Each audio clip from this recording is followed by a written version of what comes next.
Hello दोस्तों, कैसे हो आप सभी। स्वागत है आपका मेरे यूट्यूब चैनल में। आप देख रहे हैं टीपी पाठशाला यानी कि डीएलएड पाठशाला। तो दोस्तों, जैसा कि आप लोग जानते हैं कि डीएलएड पाठशाला पे आपके डीएलएड बीटीसी की सभी सेमेस्टर की आपकी पढ़ाई होती है एकदम एग्जाम के हिसाब से, और बिल्कुल ही आसान भाषा में। चाहे आप हिंदी मीडियम के हो या फिर इंग्लिश मीडियम के, उससे फर्क नहीं पड़ता बच्चों, क्योंकि हम आपको पढ़ाते हैं इंग्लिश और हिंदी दोनों ही माध्यम, ताकि आपको हर टॉपिक अच्छे से समझ में आ सके। अगर आप ढूंढ रहे हो डीएलएड के सभी विषयों के सटीक, सरल और पूरी तरह से नोट्स आधारित वीडियोस, तो आप बिल्कुल सही चैनल पे आ गए हो। चैनल को सब्सक्राइब कर दें, वीडियो को लाइक कर दें, बेल आइकन दबा दें, कमेंट्स करना ना भूलिए, और हमारे टेलीग्राम चैनल DLED_ पाठशाला को ज्वाइन कर लें। ठीक है, तो बच्चों अब हम स्टार्ट करते हैं शिक्षण शिक्षण अधिगम क्लास 4। ठीक है, ये सुबह दोपहर 12 बजे आपकी क्लासेस होती है।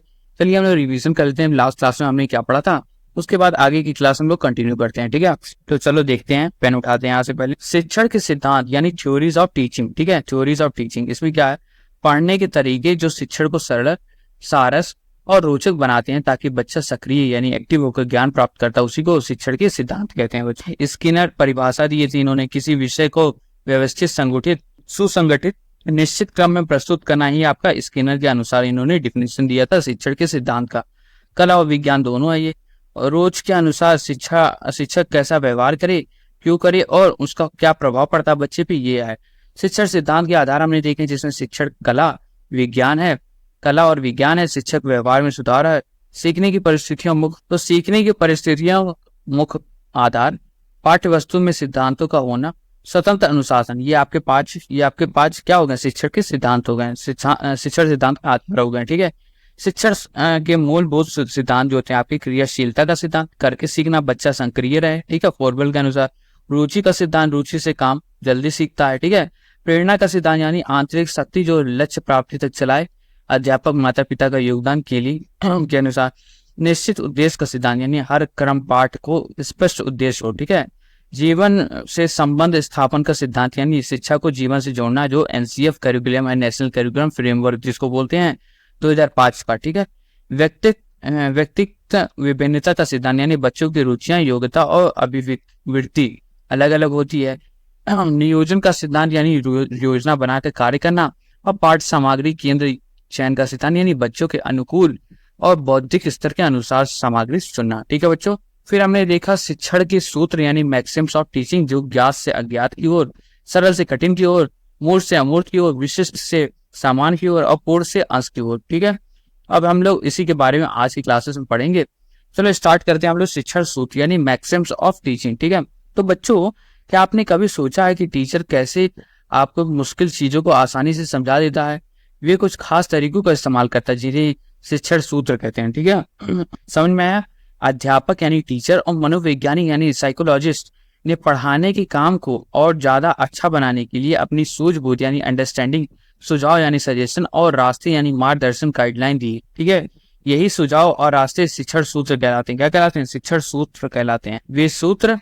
ये सूत्र पढ़ाई यानी शिक्षण अधिगम की प्रक्रिया को एक खास दिशा यानी डायरेक्शन देते हैं। ठीक है बच्चों, तो शिक्षण सूत्र क्या है? अध्यापकों और मनोवैज्ञानिक ने पढ़ाने के काम को और ज्यादा आसान बनाने के लिए कुछ अपनी सूझबूझ, सुझाव और रास्ते दिए हैं। वही सुझाव और रास्ते शिक्षण सूत्र कहलाते हैं। वे सूत्र पढ़ाई यानी शिक्षा अधिगम की प्रक्रिया को एक खास डायरेक्शन देते हैं। ठीक है बच्चों, आगे देखते हैं। एक अध्यापक के लिए सबसे जरूरी काम यह है कि बच्चा को उसकी रुचि यानी इंटरेस्ट और जिज्ञासा यानी क्यूरियोसिटी के हिसाब से विषय या पाठ का ज्ञान हो। तो अध्यापक के लिए सबसे जरूरी काम क्या है कि बच्चों को उसकी रुचि यानी इंटरेस्ट के अनुसार और जिज्ञासा के हिसाब से उसके विषय या पाठ को ज्ञान कराया जाए। ठीक है, ज्ञान को साफ साफ समझाया और क्लास में ऐसे माहौल यानी वातावरण तैयार करें जिससे बच्चे ज्यादा से ज्यादा सीख और नए अनुभव यानी एक्सपीरियंसेस पा सके। समझ में आया कि तो शिक्षण के सूत्र बाल केंद्रित होते हैं। क्या होते हैं? सेल्फ सेंटर यानी बालकों को केंद्रित करके उसको पढ़ाया जाता है, शिक्षण के सूत्र। ठीक है, सेल्फ सेंटर जिसको कहते हैं। इसका मतलब है कि बच्चों को ध्यान में रख करके बनाए गए हैं। क्या क्या? अध्यापक को विषय के ज्ञान के साथ साथ शिक्षण सूत्र का ज्ञान होना बहुत जरूरी है। क्या हो? अध्यापक को विषय का ज्ञान होने से ज्यादा साथ साथ शिक्षण सूत्र का भी ज्ञान होना जरूरी है, ताकि वे इन सूत्रों के द्वारा बच्चों को सरलता यानी सिंप्लिसिटी और आसानी यानी सहजता से पढ़ा सकें। ठीक है, आसानी से और सरलता से पढ़ा सकें बच्चों को, जैसे हम आपको पढ़ाते हैं। ठीक है, अब हम बढ़ते हैं शिक्षण सूत्र की परिभाषा। कुछ लोगों ने, महान ज्ञानी लोगों ने सूत्र दिया सारी परिभाषाएं थी शिक्षण सूत्र की, तो उसको हम देखते हैं। तो रेमंड ने क्या बोला, रेमंड के अनुसार शिक्षण सूत्र रास्ते दिखाते हैं जहां सिद्धांतों से व्यवहार में मदद की उम्मीद की जाती है। यानी ये सूत्र हमें बताते हैं कि जो नियम हमने सीखा है उन्हें असल में कैसे इस्तेमाल करें, समझे। तो ये नियम आपको क्या बताते हैं कि जो सूत्र जो हमने सीखा है, नियम हमने सीखे, उसे असल में कैसे इस्तेमाल किया जाए। आगे आता फोरबेल के अनुसार। फोरबेल ने क्या बोला था, शिक्षण का उद्देश्य है ज्यादा से ज्यादा पाना, ना कि ज्यादा से ज्यादा खोना। शिक्षण का क्या उद्देश्य है कि ज्यादा से ज्यादा ज्ञान प्राप्त करना, ना कि ज्यादा से ज्यादा खोना। शिक्षण सूत्र बच्चों को ज्यादा से ज्यादा ग्रहण यानी एब्जॉर्ब करने योग्य बनाता है। क्या करता है, ज्यादा से ज्यादा एब्जॉर्ब करने यानी ग्रहण करने के लिए योग्य बनाता है। इसका मतलब है कि शिक्षण का मकसद ज्यादा से ज्यादा सिखाना, और ये सूत्र बच्चों को सिखाने में मदद करता है। ठीक है, तो शिक्षण सूत्र वे तरीके हैं जो पढ़ाने के काम को अपने लक्ष्य या गोल तक पहुंचाते हैं। ठीक है, समझ में आया कि शिक्षण सूत्र क्या होता है बच्चों। आगे बढ़ते हैं, हम पढ़ते हैं शिक्षण एवं शिक्षण सूत्र के बारे में, यानी टीचिंग और मैक्सिम्स ऑफ टीचिंग। शिक्षण और शिक्षण सूत्र आपस में जुड़े हुए कैसे रिलेटेड हैं, देखते हैं जुड़े कैसे हैं। शिक्षण कार्य को अब उसके लक्ष्य तक पहुंचाने वाले सूत्र ही शिक्षण सूत्र हैं। तो शिक्षक कार्य जो होता है उस लक्ष्य यानी गोल तक, उसको गोल तक पहुंचाने के जो सूत्र होते हैं वही आपके क्या है, वही आपके शिक्षण सूत्र है बच्चों। ठीक है, शिक्षण सूत्र पढ़ाने को बच्चों की शिक्षण सूत्र पढ़ाने को बच्चे की रुचि के अनुसार और ज्यादा रोचक यानी इंटरेस्टिंग और रचनात्मक यानी क्रिएटिव बनाते हैं। तो शिक्षण सूत्र क्या करते हैं, पढ़ाने को बच्चे की रुचि के अनुसार उसको पढ़ाना करते हैं, पढ़ाया जाता है, ज्यादा रुचि इंटरेस्टिंग बनाता है और रचनात्मक यानी क्रिएटिव बनाते हैं। शिक्षण का अर्थ है सीखने के काम को असरदार यानी प्रभावशाली बनाना और व्यवस्थित यानी ऑर्गेनाइज करना, जिसमें शिक्षण सूत्र आपको बहुत मदद करता है। ठीक, शिक्षण का तय किया गया लक्ष्य यानी गोल और उस लक्ष्य तक पहुंचने का रास्ता शिक्षण सूत्र। नए अध्यापकों के सामने सबसे बड़ा समस्या यह होती है कि वे बच्चे को क्लास में कैसे पढ़ाएं। ऐसे में शिक्षण सूत्र उनकी बहुत महत्वपूर्ण होते हैं, समझे बच्चों। तो शिक्षक के लिए बहुत महत्वपूर्ण होता है आपका शिक्षण सूत्र। ये बताता है कि किस तरीके से आपको बच्चों को क्लास में पढ़ाना है, उसकी रुचि के हिसाब से उसको पढ़ाना है, कैसे व्यवस्थित करना, ऑर्गेनाइज करना है और उसके गोल तक पहुंचाना है। ठीक है, अब आते हैं, हम पढ़ते हैं प्रमुख शिक्षण सूत्र यानी मेन मैक्सिम्स ऑफ टीचिंग। जो हमने कल के क्लासेस में देखा था वही हम अब पढ़ते हैं उसको डिटेल में। ठीक है, तो शिक्षण सूत्र का इस्तेमाल क्लास में बच्चों को पढ़ाने के लिए किया जाता है, ये आप जानते ही हैं। ये सूत्र पूरी दुनिया में माने जाते हैं और भरोसेमंद यानी रिलायबल होते हैं। ठीक है, भरोसेमंद होते। तो सरल पहला आता है आपका क्या, सरल से कठिन की ओर यानी सिंपल से कॉम्प्लेक्स, हमने बताया था कल।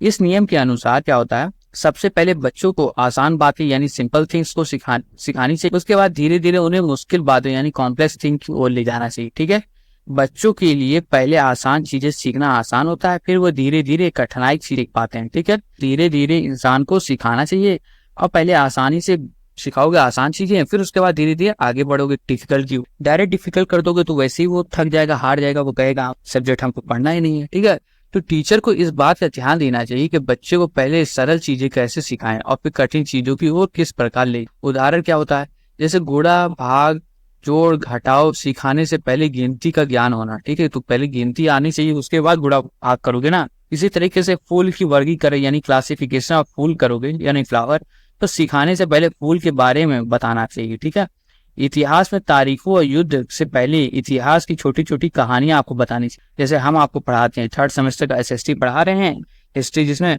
हिस्ट्री हम लोग को खत्म कर दिया, इतना अच्छे से पढ़ाए हैं कि लोग वहाँ तारीफ कर रहे हैं बच्चे, इससे अच्छा हिस्ट्री आपने। ठीक है, तो फर्स्ट सेमेस्टर का भी हम एसएसटी लाने वाले हैं, जैसे ही ये सब्जेक्ट खत्म होगा वैसे हम स्टार्ट कर देंगे। ठीक है, चलो अब दूसरा हम पढ़ते हैं ज्ञात से अज्ञात तक। ज्ञात से अज्ञात तक यानी नोन से अननोन तक। ठीक है, बच्चों को जो ज्ञान पहले से उसे ज्ञात ज्ञान यानी नोन नॉलेज कहते हैं। क्या कहते हैं, तो बच्चे को जो ज्ञान पहले से है उसे ज्ञात ज्ञान कहते हैं। जो चीजें बच्चे को पहले से पता है उसी के आधार पर उसे उन चीजों का ज्ञान कराना जो उसे नहीं पता, उसे क्या है, ज्ञात से अज्ञात की तरफ। ठीक है, जैसे भाटिया ने, डॉक्टर भाटिया के अनुसार उन्होंने क्या बोला था, जो बात वह जानता है उसी के सहारे नई बात को बतानी चाहिए। जो बात वो जानता है उसी के सहारे उसको नई बात बतानी चाहिए। इस तरीके से बच्चा जो कुछ भी सीखेगा वह उसे ज्ञान के हिस्सा बन जाएगा और उसे हमेशा याद रहेगा। ठीक है, उदाहरण देखते हैं आइए।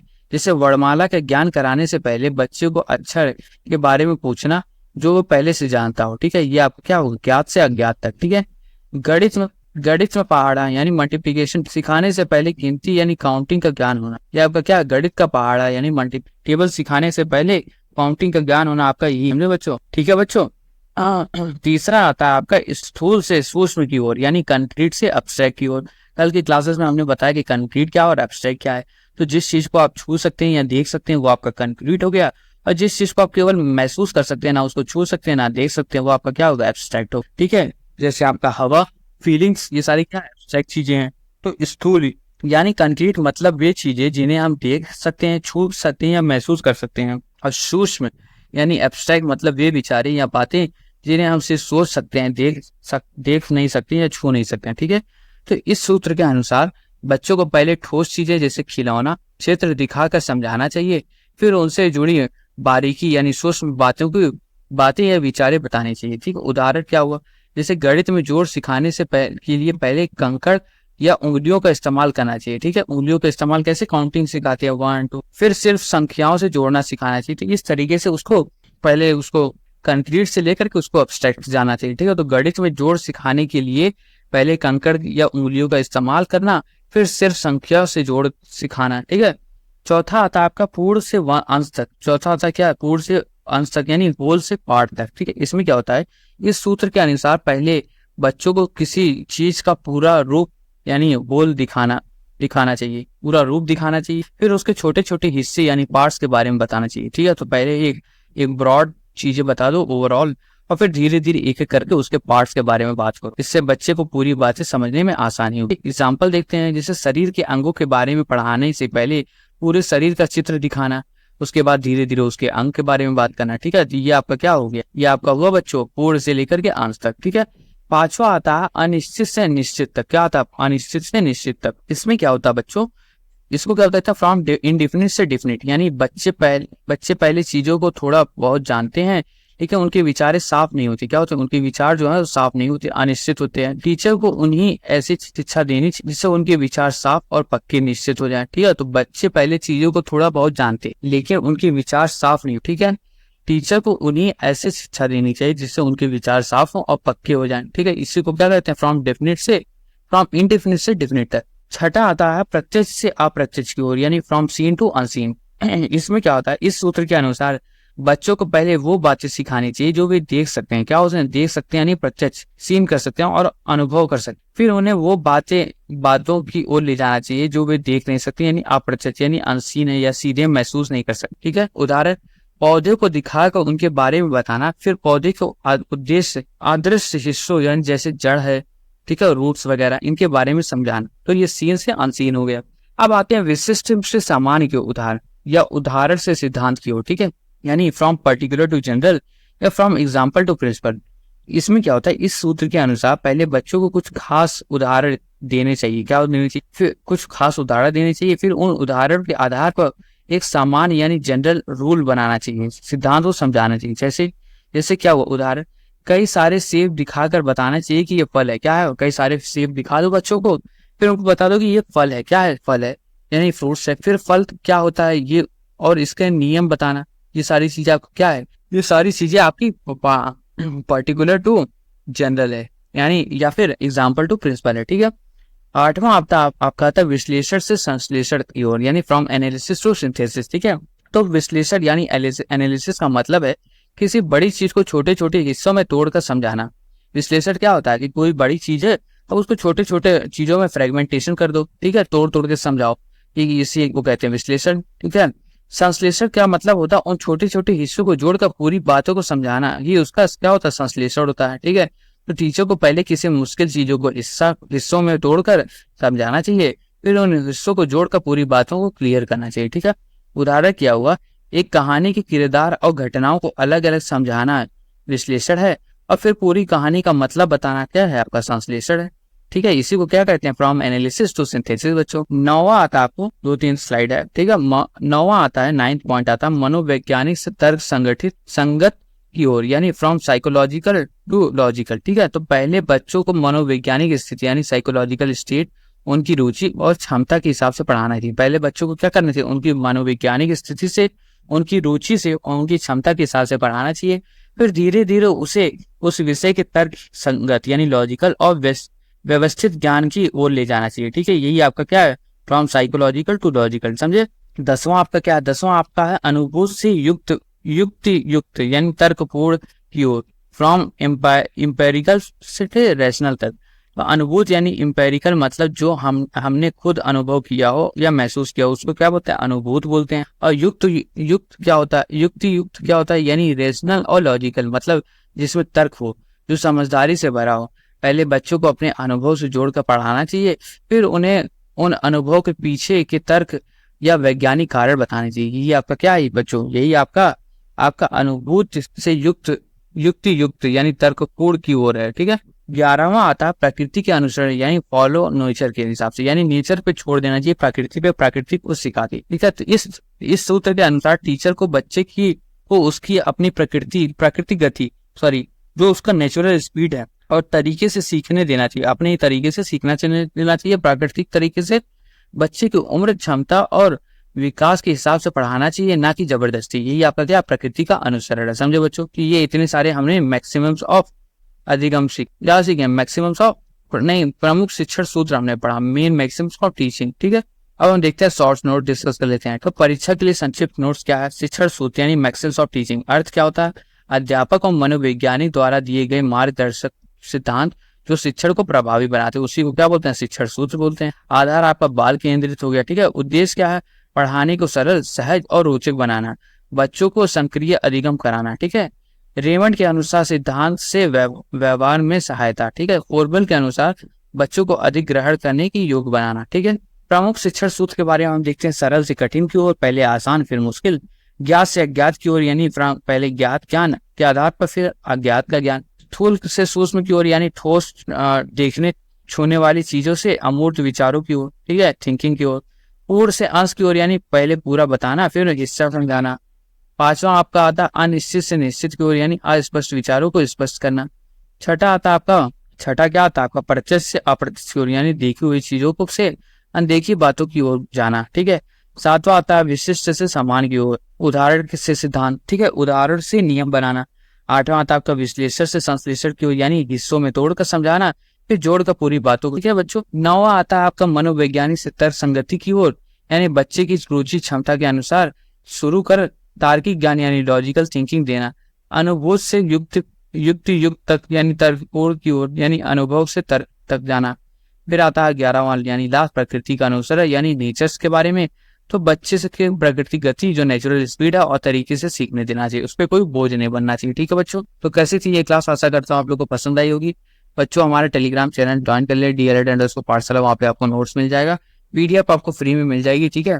तो बच्चों इसी तरीके से क्लास में बनी रही है। हाँ, ये थी हमारी शिक्षण अधिगम की क्लास 4। आशा करता हूँ आपको वीडियोस पसंद आए होंगे। अगर पसंद आया तो वीडियो को लाइक करें, कमेंट्स करें। ठीक है, मिलते हैं हम लोग नेक्स्ट वीडियो में, तब तक के लिए धन्यवाद आप सभी का। Thank you so much, bye bye everyone.